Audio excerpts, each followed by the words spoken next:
Shalom once again, everyone, and welcome once again to our Torah Tidbit. This time, our Tidbit is taken from the Torah portion called Vayechi, which means, and he lived. And unlike most of our Torah Tidbits, this time the Torah portion's title, that is Vayechi, provides our theme for the Tidbit. That means that and he lived is our theme and refers to the opening statement in the Torah portion. It's recorded for us in Genesis chapter 47, beginning in verse 28. And Jacob lived, that is Vayechi. He lived in the land of Egypt 17 years. So the length of Jacob's life was 147 years.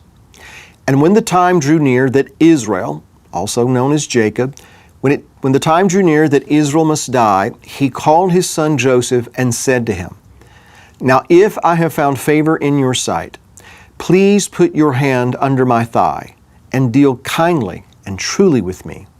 Please do not bury me in Egypt, but let me lie with my fathers. You shall carry me out of Egypt and bury me in their burial place. And of course, that's referring to Machpelah in Hebron. And so we see in this concluding section of Genesis, we witness the conclusion of the life of the third of the three primary patriarchs. Of course, we're referring to Abraham, Isaac, and of course, Jacob. And by the time he had died, Jacob had lived in Egypt, a second exile, if you will, for a total of 17 years. And ironically, interestingly, Joseph was 17 when he was sold into Egypt. We know that Jacob lived in Syria, which would have been his first exile, for 20 years, meaning that, according to the scripture, he lived a total of 110 years in the land of Canaan. And so then in another interesting connection, Joseph died at 110 years. But anyway, our point is that during his life, Jacob had endured exile. He had endured many hardships. There was the threat from Esau, and the subsequent flight to Padan Aram. He had to contend there with Laban's tyranny and with his dishonesty and all of his threats. Then there were the events where he had to encounter Esau coming back into the land and all the things that happened to him while he was in the land, including the abuse of Dinah and the subsequent events at Shechem. While he was in Canaan, he lost his favored wife and his favored son, Joseph. And just before coming to Egypt, he had to face famine and the threat of losing more sons and grandchildren. And so it was, to say the least, a life filled with trials. Therefore, the name of this portion, and he lived, infers that life is bound to have its trials and it's bound to have its tribulations. Yeshua foretold us that this was to be expected in the life of a believer as we journey through this world, because he tells us in John chapter 16, These things I have spoken to you, that in me you may have peace, but in the world you will have tribulation. But then he says, Be of good cheer. I have overcome the world.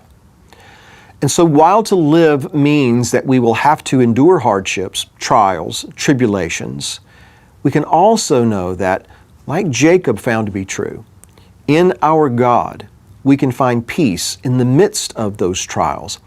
In fact, we are encouraged by the Messiah to be of good cheer because Yeshua has overcome the world and the trials that it offers. We are to be at peace, he says. Paul put it this way in Romans chapter 8, beginning in verse 35. Who shall separate us from the love of Messiah? Shall tribulation, or distress, or persecution, or famine, nakedness, or peril, or sword? As it is written, For your sake we are killed all the day long. We are accounted as sheep for the slaughter. Yet, Paul says, in all these things we are more than conquerors through him who loved us. And so he just reiterates the fact that we should find peace and to be of good cheer in spite of the fact that we're facing all these trials. And in both of these verses that we just read, the Hebrew equivalent for the word tribulation or trial is zara, which means to squeeze. It means trouble. And so this word provides the root word for the Hebrew term Mitzrayim, which is the Hebrew term for Egypt. That is the place that Jacob found himself at the end of his life, still being squeezed. Remember, at the beginning of his life, he was in a struggle with his brother in the womb of his mother. And so then from beginning to end, there was trouble throughout his life, but Jacob lived and he endured. In this world, we're going to encounter the Esau's and the Lavans that come across our path. We're going to have to deal with Egypt, as it were. But none of the troubles that life brings us or that Egypt brings us can separate us from the Messiah because he lived and lives.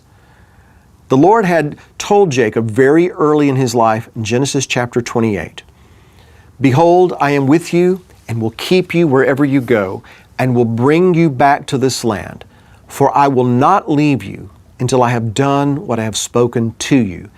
And in a very similar fashion, Messiah said to us in Matthew 28, verse 20, "I am with you always, even to the end of the age." Jacob, or Israel, had encountered and had endured many hardships, but he lived. And because he did, even while he was in Egypt, in Mitzrayim, the land of trials, he was reunited with his lost son, Joseph.